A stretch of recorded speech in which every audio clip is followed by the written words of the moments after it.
اهدنا الصراط المستقيم صراط الذين أنعمت عليهم غير المغضوب عليهم ولا الضالين.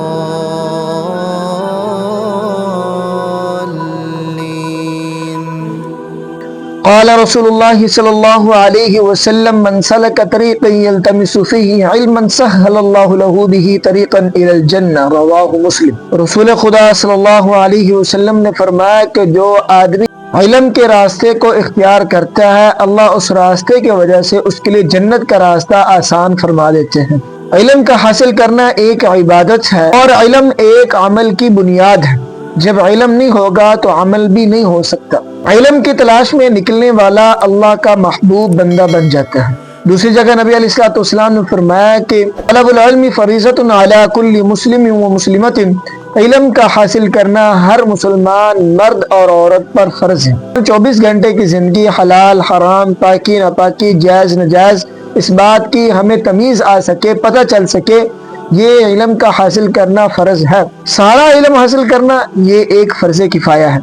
لیکن جس کام کے اندر آدمی لگ گیا ہے اس کا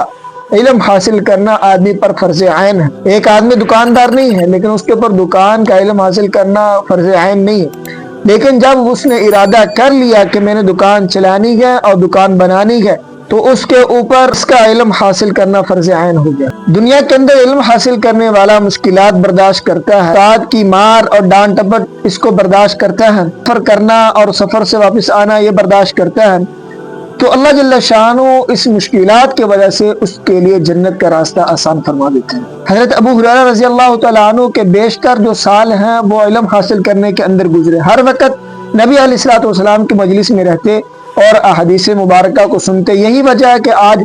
بخاری اور مسلم اور صحیح ستہ کی کتابوں کو اٹھائیں تو سب سے زیادہ روایات حضرت ابو ہریرہ رضی اللہ تعالیٰ عنہ کی ملتی ہیں، کیونکہ انہوں نے اپنی زندگی کو علم حاصل کرنے کے لیے وقف کر دیا تھا۔ حضرت تابعین رحمہ اللہ اس کے لمبے لمبے سفر کرتے تھے۔ کسی ایک حدیث کا معلوم ہوتا کہ فلاں کے پاس اس کی سند ہے اور فلاں سے ہمیں اس کا علم ملے گا تو فوراً اس کے پاس جاتے اور تھکتے نہیں تھے، ہمت نہیں ہارتے تھے، مشکلات کو برداشت کرتے تھے، اور یہی مستقل مزاجی ان کو بلند مرتبے عطا کرتی تھی۔ اللہ کی رضا کے لیے ہو اور دین کی اشاعت کے لیے ہو، عمل کی نیت سے ہو، اخلاص سے ہو، اللہ کی رضا کے لیے ہو۔ نبی علیہ الصلوۃ والسلام نے فرمایا من جاءہ الموت،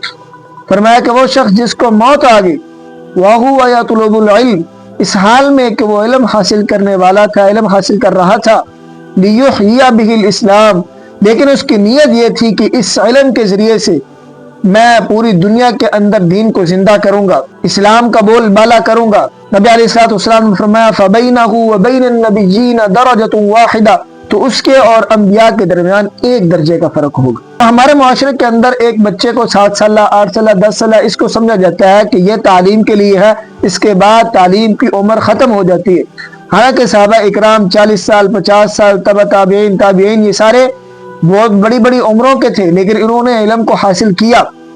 اور آج بھی کے پی کے اندر سے ہمارے واقعات پیش آ رہے ہیں، پولیس سے ریٹائرمنٹ کے بعد، فوج سے ریٹائرمنٹ کے بعد وہ ایک عالم بن رہے ہیں، مفتی بن رہے ہیں، تو علم حاصل کرنے کی کوئی عمر مقرر نہیں ہے۔ اس لیے میرے عزیزوں اور دوستوں، صرف یہی نہیں کہ داخلہ لے کر بیٹھنا ہے، بلکہ اگر آپ کسی ایک مسئلے کو پوچھنے کے لیے جب گھر سے نکلتے ہیں تو آپ علم حاصل کرنے کے